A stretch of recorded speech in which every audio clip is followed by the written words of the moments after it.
Hello friends, কেমন আছো সবাই? আশা করছি খুব ভালো আছো।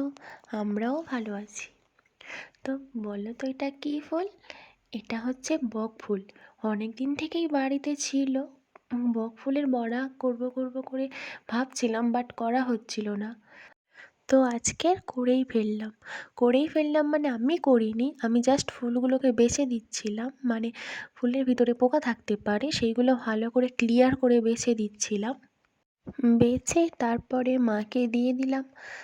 মা ভালো করে ফুলগুলো ফ্রেশ জলে ভালো করে ধুয়ে নিল, একদম পরিষ্কার করে নিল। তারপরে একটা বোলের মধ্যে বেসন নিয়ে নিল, পরিমাণ মতো বেসন, পরিমাণ মতো পেঁয়াজ, কাঁচা লঙ্কা কুচি, পরিমাণ মতো লবণ, হলুদ গুঁড়ো দিয়ে ভালো করে মিক্সড করে তারপরে তাতে অল্প অল্প করে জল মিশিয়ে ভালো করে একটা ব্যাটার তৈরি করে নিল। ভালো করে একটা ব্যাটার তৈরি করে নিতে হবে। তো দেখতেই পাচ্ছ, তারপরে একটা একটা করে ফুলগুলো বেসনের মধ্যে দিয়ে ভালো করে নিয়ে কড়াইতে ছেড়ে দিচ্ছে। তো দেখো, কড়াইতে দিয়ে দিল। তো 2-3 মিনিটের মতো টাইম দিতে হবে।